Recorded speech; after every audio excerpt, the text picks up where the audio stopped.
विरासत और विकास समृद्ध विरासत और विकास यात्रा का उत्सव मना रहा है। और अब मध्य प्रदेश के मुख्यमंत्री मंच पर मौजूद हैं, संबोधन देने जा रहे हैं।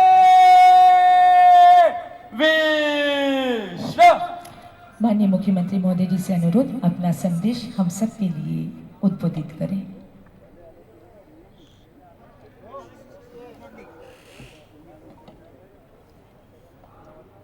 मेरे प्यारे प्रदेशवासियों, भारत के 76वें गणतंत्र दिवस के मंगल अवसर पर आप सबको हार्दिक बधाई एवं शुभकामनाएं। आज राष्ट्र के जन गण मन में देशभक्ति और देश के लिए गर्व का भाव सशक्त हो रहा है। यशस्वी प्रधानमंत्री श्रीमान नरेंद्र मोदी जी के नेतृत्व गुण के फलस्वरूप यह संभव हुआ है। आज संपूर्ण विश्व में भारत की गरिमा और साख बढ़ रही है।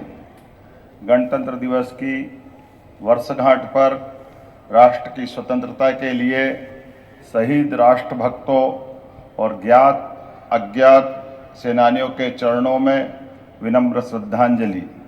आज संविधान निर्माताओं के प्रति भी कृतज्ञता ज्ञापित करने का दिन है। संविधान सभा में मध्य प्रदेश के महू नगर में जन्मे बाबा साहब डॉक्टर भीमराव अंबेडकर जी की प्रारूप समिति के अध्यक्ष के नाते अविस्मरणीय भूमिका रही है। हमारा संविधान गौरव और स्वाभिमान के साथ हमें अपने अधिकारों और कर्तव्यों का बोध भी कराता है। संविधान दिवस के माध्यम से हमारा राष्ट्र संविधान की महिमा को एक उत्सव के रूप में मनाता है।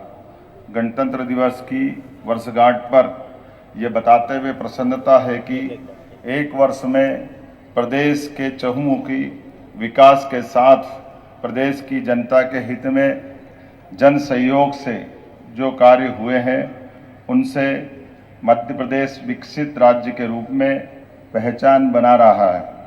यशस्वी प्रधानमंत्री श्रीमान नरेंद्र मोदी जी की मंशा अनुसार विकसित भारत के लिए विकसित मध्य प्रदेश की हमारी यात्रा निरंतर चल रही है। प्रधानमंत्री श्रीमान नरेंद्र मोदी जी की मौजूदगी में 17 दिसंबर 2024 को जयपुर में इस परियोजना का त्रिपक्षीय अनुबंध हुआ है।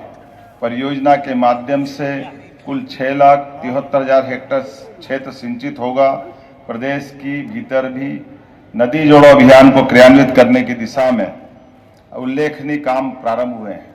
नदी जोड़ो अभियान हमारे अपने प्रदेश के राज्य के अंदर भी और राज्य के बाहर भी दोनों तरफ से समान रूप से किया जा रहा है। राज्य के बाहर पार्वती, काली सिंध, चंबल परियोजना जो राजस्थान के साथ हमारा 20 वर्ष से ज़्यादा समय से उलझा हुआ मसला था, उसको सुलझा करके हमारे देश के राज्यों के अंदर सौहार्दपूर्ण वातावरण का एक नया अध्याय गढ़ने का प्रयास हुआ है। इसी प्रकार से बुंदेलखंड की धरती को केन बेतवा लिंक योजना के माध्यम से पूरे क्षेत्र में मध्य प्रदेश और उत्तर प्रदेश की धरती पर आपस में मिलकर के बुंदेलखंड के प्यास मिटाने के साथ साथ समृद्धि के द्वार भी खोलने का प्रयास हमारी सरकार के द्वारा किया गया है। मुझे इस बात की प्रसन्नता है, राज्य के बाहर जिस प्रकार से नदी जोड़ो परियोजनाओं को हमने लागू करने का प्रयास किया है, उसी संदर्भ में हमने अपने राज्य के अंदर भी खास करके एक नदी से दूसरे नदी की कठिनाइयों के लिए कहीं सीवर से जुड़ी हुई परेशानी होगी, कहीं और कोई कारण से नदी सूखी या एक नदी में बाढ़ आती है, ऐसे में एक नदी से दूसरी नदी जोड़ करके हम अपनी इन समस्याओं का समाधान खोज सकते हैं। इसका बेहतर उदाहरण इंदौर और उज्जैन के बीच निकलने वाली सीवर से जुड़ी हुई कान नदी की पुरानी एक ऐसी कठिनाई थी, जिस कठिनाई के कारण से वर्षों से हमारा गंदा पानी उज्जैन की क्षिप्रा को प्रभावित करता था। ऐसे में एक नदी जोड़ो अभियान राज्य के अंदर भी लेने का प्रयास किया है, जिसके माध्यम से अब यहाँ इंदौर से निकलने वाली कान नदी का पानी यहाँ से निकल कर के बजाय क्षिप्रा में मिलने के वो अपनी दूसरी एक नदी वो भी इंदौर से ही निकलती है, लेकिन डाउन स्ट्रीम में जब डैम में ऊपर पानी भरा रहेगा शुद्ध जल, तो नीचे जो पानी शुद्ध होकर के मिलेगा जिसको किसान अपने काम में ले सकेंगे। इस कान नदी और एक तरह से गंभीर नदी जोड़ने का एक राज्य के अंदर का ये भी अनुपम उदाहरण बना है, जो विश्व में पहला एक राज्य के अंदर नदी जोड़ो अभियान का दूसरा अध्याय लिखा जाना लगेगा। यशस्वी प्रधानमंत्री श्रीमान नरेंद्र मोदी जी ने ज्ञान का मंत्र दिया, जिसका अर्थ को गरीब, स्वतंत्रता युवा, दिलाई अन्नदाता। उन संविधान निर्माताओं का योगदान है जिन्होंने इस संविधान के माध्यम से भारत को दुनिया का सबसे बड़ा लोकतंत्र बनाया। उन विभूतियों का योगदान है जो संविधान की रक्षा के लिए हमेशा डटे रहे तथा संविधान के मूल्यों पर चलकर अंत्योदय का कल्याण करते रहे। नक्सलवाद से लड़ते हुए देश की एकता और अखंडता के लिए अनेक जवानों ने अपना सर्वोच्च बलिदान दिया ताकि हम सुरक्षित रह सकें और समाज में शांति स्थापित हो सके। इन जवानों की शहादत को मैं सत सत नमन करता हूं। भारत की आज़ादी की यात्रा के साथ ही दुनिया के अनेक देशों ने भी अपनी स्वतंत्रता की यात्रा प्रारंभ की, लेकिन इनमें से कई देशों में शासन व्यवस्था पटरी से उतर गई और वहां की जनता आज अराजकता का सामना करने मजबूर है।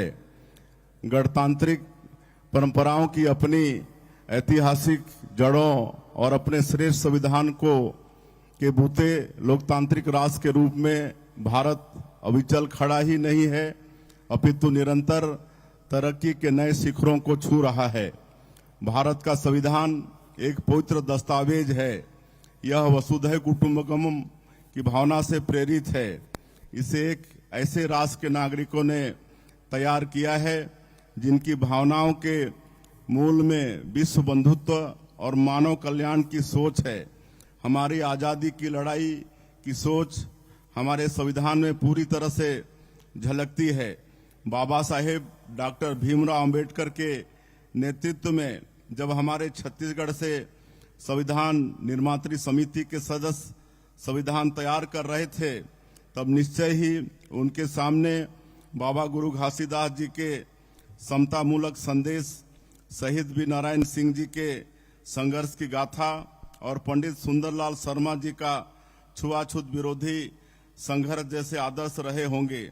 इन सभी के विचारों को बाबा साहेब ने अंतिम ड्राफ्ट के रूप में बहुत सुंदरता से पिरोया था।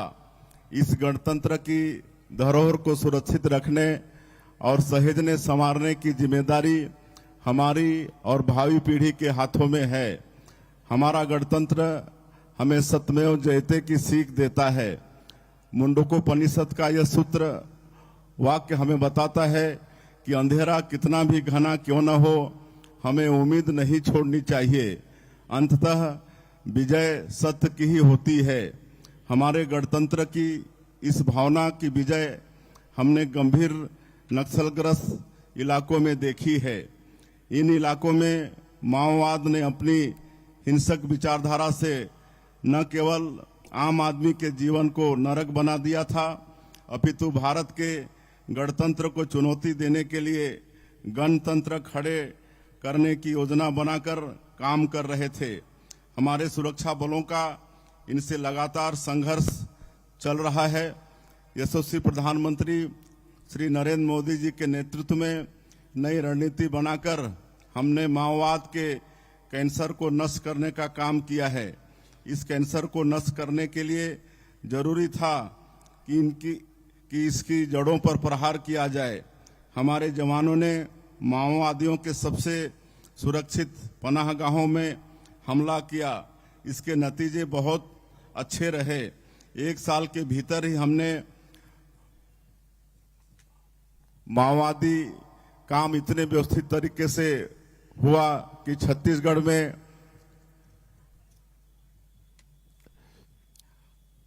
ओलंपिक का आयोजन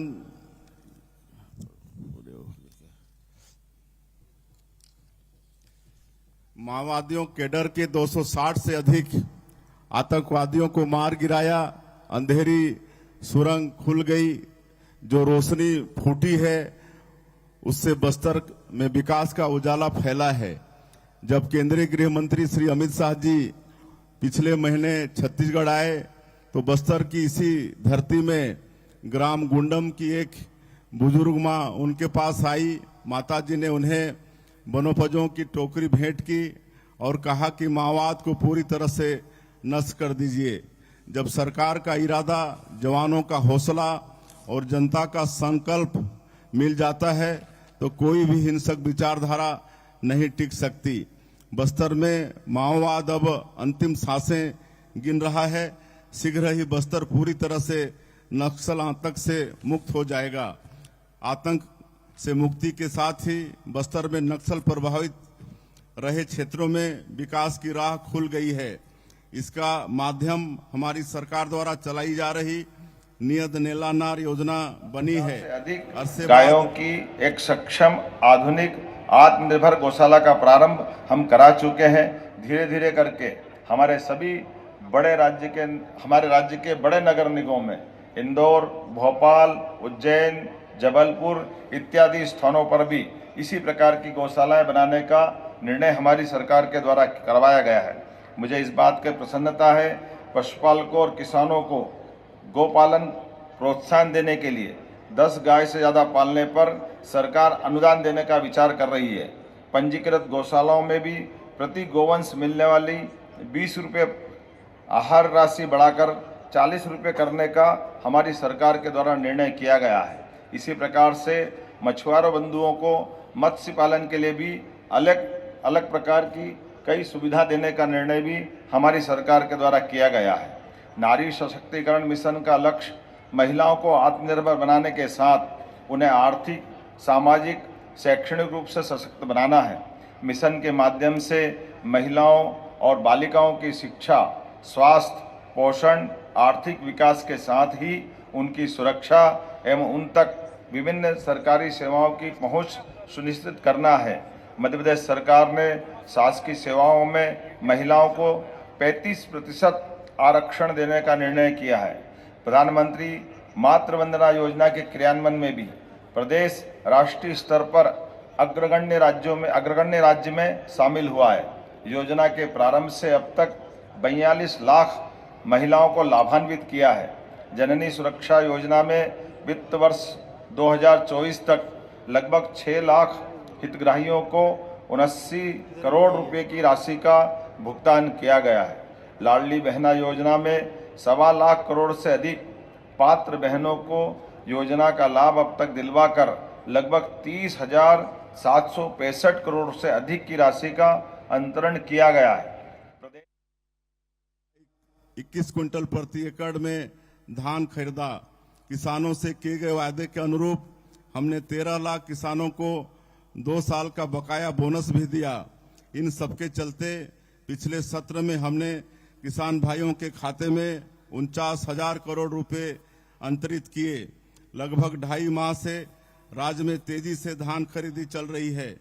किसानों के खाते में हम लगातार समर्थन मूल्य की राशि दे रहे हैं। प्रति एकड़ अंतर की राशि 800 रुपये हमारी सरकार के द्वारा आदान सहायता के रूप में एकमुश्त फरवरी माह में किसान भाइयों के खाते में भेजने का निर्णय लिया गया है। इसके साथ ही प्रदेश में भूमिहीन कृषि मजदूरों के लिए हमने दीनदयाल उपाध्याय भूमिहीन कृषि मजदूर कल्याण योजना का शुभारंभ भी किया है। इसके अंतर्गत हम 5,62,000 भूमिहीन कृषकों को 10,000 रुपये सालाना प्रदान कर रहे हैं। यह शुभ संकल्पों और अच्छी नियत का प्रतिफल है। छत्तीसगढ़ के किसान आज बेहद खुशहाल हैं, पलायन रुका है और किसान खेती में निवेश कर रहे हैं क्योंकि उन्हें खेती से अच्छी आय मिल रही है। डबल इंजन की सरकार किसानों को फसल का उचित मूल्य दिलाने के साथ ही खेती को हाईटेक करने का कार्य भी कर रही है। अब खेतों में कीटनाशकों का छिड़काव ड्रोन दीदी के हाथों हो रहा है। घंटों का काम ड्रोन दीदी का ड्रोन मिनटों में कर देता है। आपने इधर के वर्षों में देखा होगा कि जलवायु परिवर्तन तेजी से हो रहा है। कभी मानसून विलंब से आता है तो कभी असमय बारिश हो जाती है। इस बड़े संकट से निपटने के लिए पुख्ता तैयारी भी हमने की है। हमने ऐसे बीज तैयार किए हैं जो क्लाइमेट चेंज की चुनौती से निपटने में सक्षम हैं। एपीओ के माध्यम से किसानों के लिए नए उद्यम के रास्ते हमने खोल दिए हैं। हमारे यशस्वी प्रधानमंत्री श्री नरेंद्र मोदी जी हमेशा कहते हैं कि हमें किसानों की आय दोगुनी करनी है तो पशुपालन को बढ़ावा देना होगा। हम सबने सहकारिता में अमूल का प्रयोग देखा है। दर्जा पाया है। भोपाल में आगामी 24-25 फरवरी को होने वाली ग्लोबल इन्वेस्टर समिट की तैयारियां प्रारंभ कर दी गई है। जैसा कि आपको जानकारी देते हुए मुझे प्रसन्नता है कि हमारे यशस्वी प्रधानमंत्री श्रीमान नरेंद्र मोदी जी स्वयं इस निवेश कार्यक्रम का शुभारंभ करने के लिए आने वाले हैं। मध्य प्रदेश में गत 1 वर्ष से औद्योगिक विकास और निवेश संवर्धन के निरंतर प्रयास हम चला रहे हैं, जिसके माध्यम से युवाओं को अपनी बौद्धिक क्षमता के साथ साथ स्किल डेवलपमेंट के माध्यम से बड़े पैमाने पर रोजगार के अवसर प्रदान किए जाएंगे। मध्य प्रदेश जन विश्वास बिल पास कर उक्त अधिनियम में 5 विभागों के 8 अधिनियमों के माध्यम से 64 उपबंधों का गैर अपराधीकरण किया गया है। सतत टिकाऊ तेज गति से विकास के लिए वर्तमान वित्त वर्ष में पिछली बार की तुलना में 16% से अधिक प्रदेश का बजट अर्थात 3,65,000 करोड़ रुपए का किया गया है, जिसको आगामी 5 वर्ष में 2 गुना करने का हमने लक्ष्य रखा है। प्रदेश में अब प्रति व्यक्ति आय भी बढ़कर के 1,42,000 से अधिक हो चुकी है।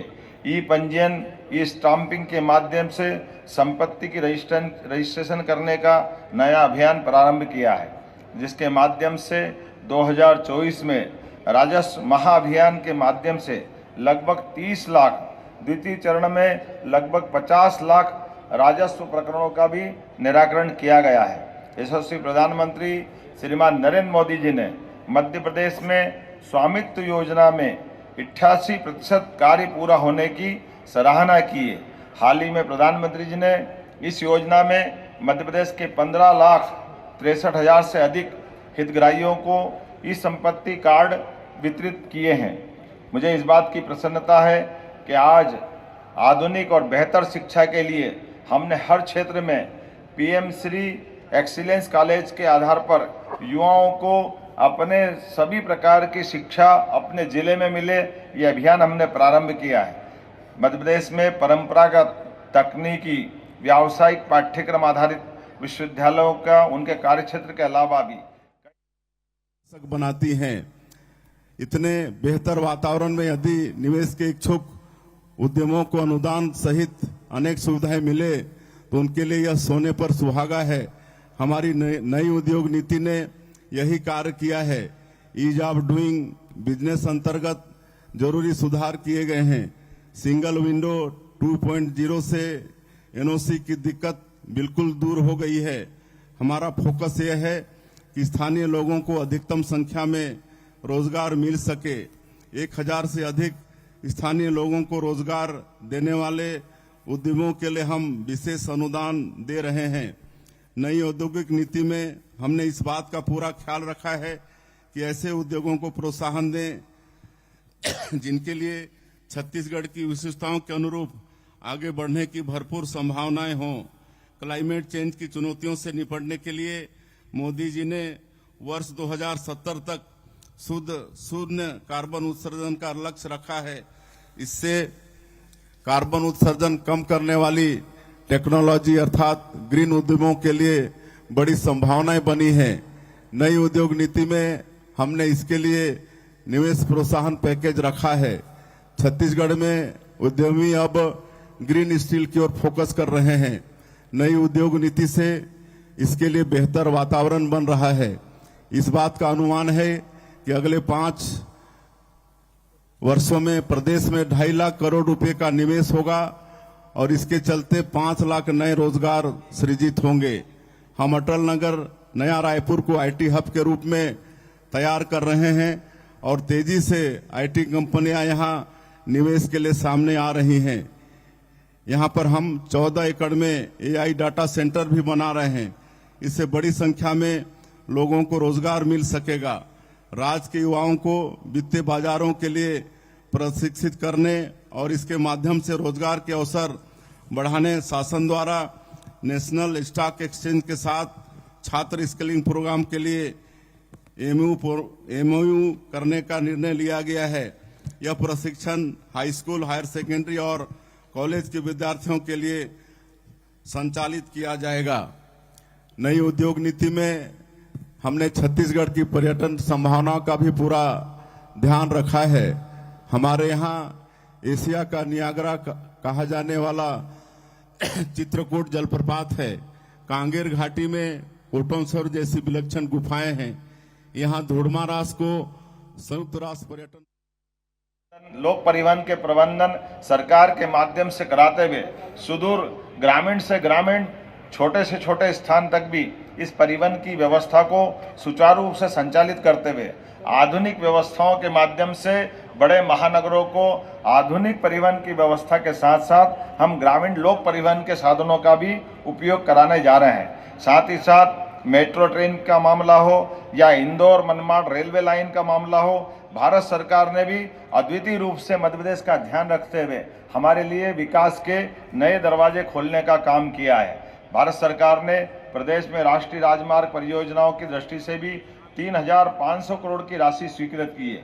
इंदौर अकेले में 350 करोड़ की लागत से एलिवेटेड और कई सारे काम भारत सरकार के माध्यम से मंजूर हुए हैं। भोपाल कानपुर इकोनॉमिक कॉरिडोर 4 लेन में अपग्रेड करने की अनुमति मिली है। प्रदेश में विमानन सेवाओं के विस्तार की दृष्टि से भी मुझे इस बात की प्रसन्नता है। मध्य प्रदेश वो राज्य है जो कम समय में भी काफ़ी बड़े पैमाने पर हमारी विमानन सेवाओं का उपयोग राज्य की बेहतरी के विकास के लिए करने जा रहा है।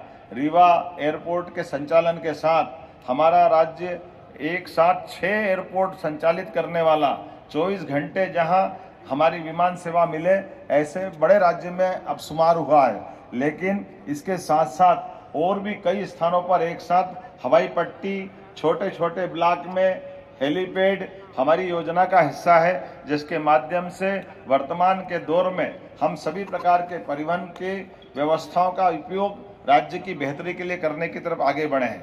उज्जैन, इंदौर, देवास, धार को मिलाकर एक तथा भोपाल, सीहोर, रायसेन, विदिशा और राजगढ़ को मिलाकर दूसरा महानगरीय क्षेत्र बनाने का भी हमने निर्णय किया है। प्रदेश के संतुलित नगरीय विकास के लिए पुनर्घनत्वीकरण और पुनर्विकास नीति का भी नया प्रारूप हमने तैयार किया है। प्रदेश में प्रतिदिन गैर कृषि उपभोक्ताओं को 24 घंटे और कृषि उपभोक्ताओं को 10 घंटे विद्युत प्रदाय किया जा रहा है। मुझे ये बताते भी अत्यंत खुशी है, अब किसानों को रात के समय अपनी सिंचाई के लिए बिजली लेने के बजाय हमारी सरकार प्रयास कर रही है वो अपने सिंचाई के साधन का उपयोग, बिजली का उपयोग अपने दिन में ही कर ले, ताकि रात की कठिनाई से बचा जा सके। मुझे इस बात की भी प्रसन्नता है, विद्युत क्षमता का कुल उत्पादन 24,108 मेगावाट है। लेकिन आज हम लगातार प्रयास करते हुए आने वाले वर्षों में भी हम लगातार सरप्लस बने रहें, इस दिशा में हम काम कर रहे हैं। इसीलिए 4,100 मेगावाट अतिरिक्त कोल विद्युत आधारित विद्युत क्षमता के लिए भी हमने कोल ब्लॉक आवंटन कराने के लिए भारत सरकार के माध्यम से उपलब्धि हासिल की है। मुझे इस बात की भी प्रसन्नता है, वर्तमान में ग्रीन एनर्जी अर्थात नवकरणीय ऊर्जा की स्थापना क्षमता पीएम आवास मिल सकेगा। जिनके पास 2 व्हीलर है उनको भी मकान मिल सकेगा। जिनके पास 2.5 एकड़ सिंचित जमीन है और 5 एकड़ तक असिंचित जमीन है उनको भी मकान मिल सकेगा। जिनकी आय 15,000 रुपये मासिक है। प्रधानमंत्री शहरी आवास योजना 2.0 के अंतर्गत 1,32,000 हितग्राहियों को लाभान्वित करने राज्यांश का भी हमने अनुमोदन कर दिया है। हमें इस बात का संतोष है कि हम लाखों लोगों के गृह प्रवेश का माध्यम बन सके हैं। हमारी सरकार ने जरूरतमंद 68 लाख परिवारों को 5 साल तक मुफ्त राशन देने का निर्णय भी लिया है। तेंदुपत्ता संग्राहकों के लिए संग्रहण दर 4,000 रुपये से बढ़ाकर हमने 5,500 रुपये कर दिया है। छत्तीसगढ़ महतारी को संवारने में बड़ी भूमिका हमारी मातृशक्ति की है। वे हर दिन कड़ी मेहनत कर विकसित छत्तीसगढ़ की नींव रख रही हैं। उन्हें आर्थिक रूप से सशक्त करना हमारा संकल्प है। इसके लिए हमने सरकार गठन के 3 महीने के भीतर ही महतारी बंधन योजना का क्रियान्वयन आरंभ कर दिया। करीब 70 लाख माता बहनों को अब तक हम इस योजना की 11 किस्त दे चुके हैं। हर माह की पहली तारीख को हम महतारी बंधन योजना के रूप में माताओं बहनों के लिए खुशियों का रिचार्ज कर देते हैं। यह राशि उनके बजट को व्यवस्थित करने में, अपने सपनों को पूरा करने में मदद करती है। यह महिलाओं की अपनी निधि है, वे इसे अपनी इच्छा से खर्च कर रही हैं। कोई बहन इसे बच्चों की पढ़ाई में लगा रही है, कोई निवेश कर रही है, कोई माँ अपनी हवाई यात्रा का सपना पूरा कर रही है। सारंगढ़ के ग्राम दानसारा की माताएं बहनें अयोध्या धाम में श्री राम लला का मंदिर बनाने से अभिभूत थी। वे श्री राम का मंदिर अपने गांव में बनाना चाहती थी। सभी महिलाएं एकजुट हुई। महतारी बंधन योजना से मिलने वाली राशि को हम पुनः समाज के सामने लाने का निर्णय कर रहे हैं। जब एक तरफ हम उनके उस जीवन के चित्र को लाने का प्रयास करेंगे, दूसरी तरफ प्रत्येक नगरीय निकाय में गीता भवन बनाने का निर्णय भी हमारी सरकार के द्वारा लिया गया है। लोक माता अहिल्या देवी की 300वीं जयंती के अवसर पर उनके सम्मान में महेश्वर में मंत्रिपरिषद की बैठक करने की पहल भी हमारे द्वारा की गई है। सिंहस्थ 2028 को वैश्विक आयोजन बनाया जाएगा।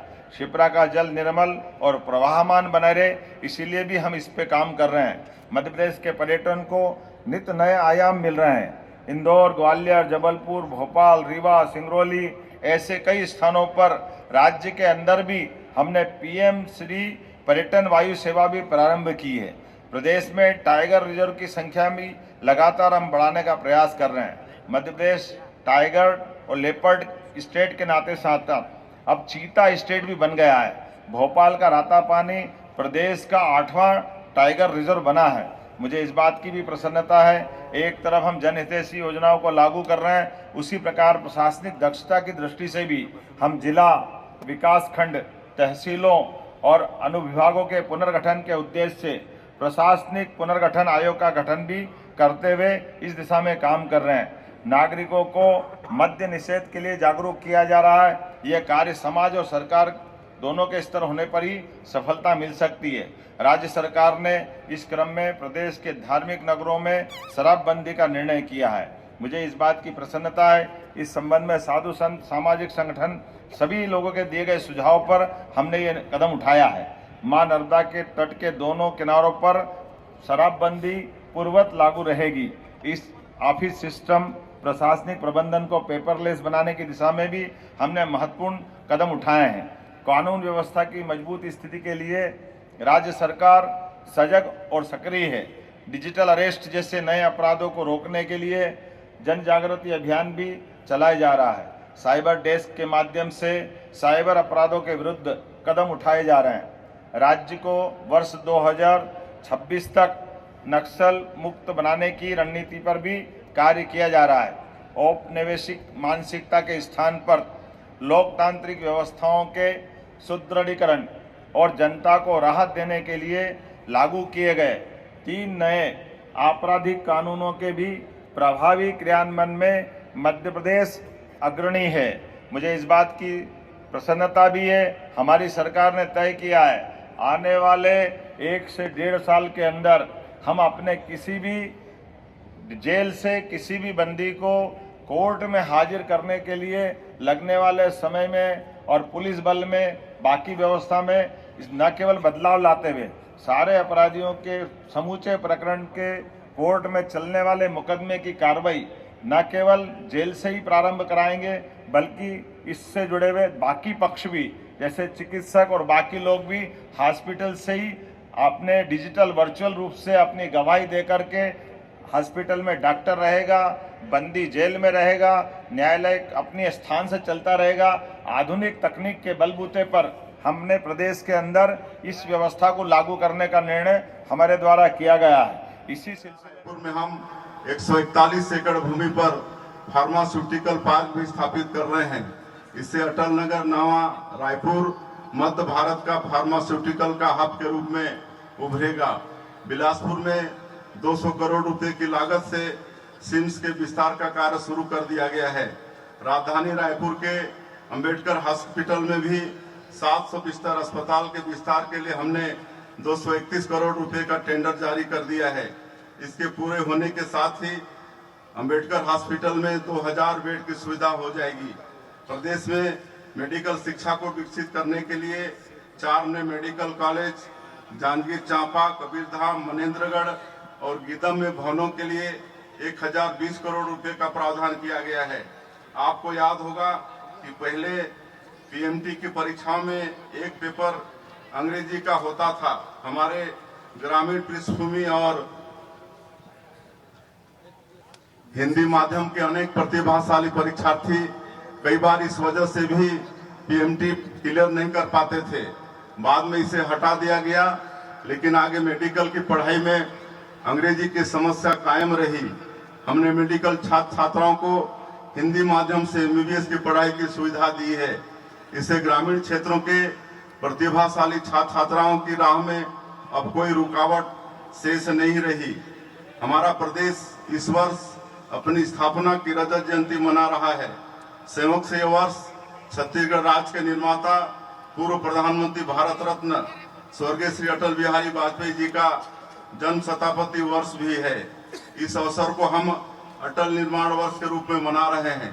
श्रद्धेय अटल जी द्वारा दिखाए गए सुशासन के मूल मंत्र पर चलते हुए हमने पारदर्शी, सजग और लोक कल्याणकारी प्रशासनिक तंत्र तैयार किया है, जिसके बूते हम देश के अंदर पहली बार इस संबंध की व्यवस्था लागू करने वाला दर्जा भी मध्य प्रदेश ने पाया है।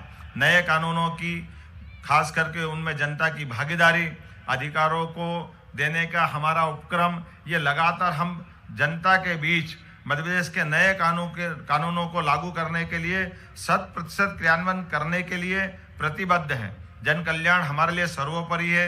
गरीब, युवा, अन्नदाता, नारी के कल्याण के प्राथमिकता के अनुसार निरंतर विकास का ये यज्ञ जारी रहेगा। गत 1 वर्ष में प्रदेश की प्रगति के लिए जो निर्णय लिए गए वो आपके सबके सामने है। प्रदेश के नागरिकों का व्यापक जन समर्थन भी हमको मिला है। निश्चित यह संतोष का विषय हो सकता है, लेकिन लक्ष्य तो यही है, मध्य प्रदेश विभिन्न क्षेत्रों में अलग अलग मामलों में अग्रगण्य रहे, प्रदेश में विकास से निर्णायक परिवर्तन हो। हम कह सकते हैं यह गण और तंत्र की परिणामकारी उत्तरदायी संस्कृति का जीवंत चित्र है। मुझे इस बात की प्रसन्नता है, मध्य प्रदेश सच्चे अर्थों में विकास और समानता की दिशा में आगे बढ़ते हुए चित्रों के, रंगों के निरंतर चटक और रेखाओं को अमिट बनाए रखने की दिशा में लगातार काम करता रहेगा। मध्य प्रदेश के सभी नागरिकों एक बार पुनः गणतंत्र दिवस की हार्दिक शुभकामना देते हुए मेरी अपनी बात को विराम देता हूं। जय हिंद। बहुत बहुत धन्यवाद माननीय। मिलती है, अपितु इसे बेहतर करने के लिए आवश्यक दिशा भी मिलती है। हमारी सरकार भ्रष्टाचार के प्रति जीरो टॉलरेंस पर न केवल भरोसा करती है, अपितु इसे क्रियान्वित भी करती है। खनिज में हमने मैनुअल पास को समाप्त कर ऑनलाइन ट्रांजिट पास आरंभ कर दिए हैं। शासकीय खरीदी में भ्रष्टाचार रोकने के लिए हमने जेम पोर्टल को अनिवार्य कर दिया है। भारत सरकार राज्यों को बेहतर काम के लिए इंसेंटिव देती है। हमने जो सुधार छत्तीसगढ़ में किए, उसके चलते केंद्र सरकार ने इंसेंटिव के रूप में राज्य को 4400 करोड़ रुपए दिए हैं, जिन्हें हम इंफ्रास्ट्रक्चर पर खर्च करेंगे। अपने भाचा भगवान श्री राम के आशीर्वाद से यह सब शुभ कार्य हम कर पाए हैं। ननिहाल के लोगों को अपने भांजे का आशीर्वाद हमेशा मिलता रहे। भगवान श्री राम का आदर्श जीवन उनके भीतर शुभ संकल्पों के बीज बोता रहे।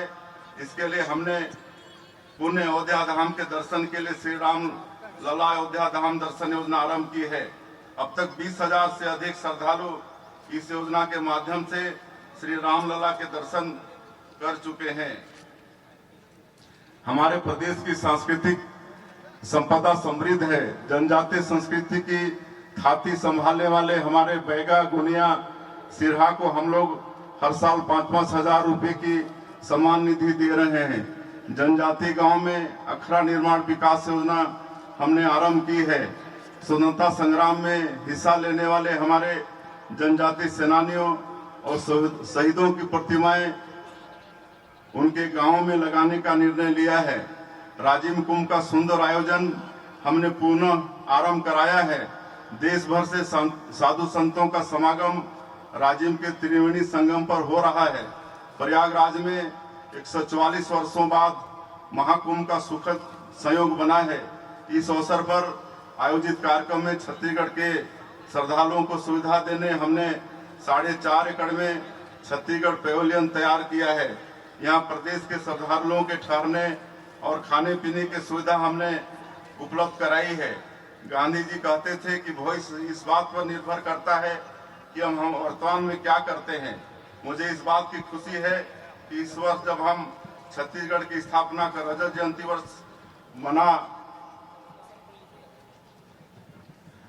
रहे हैं, तब हमने विकसित छत्तीसगढ़ की यात्रा का रोड मैप तैयार कर लिया है।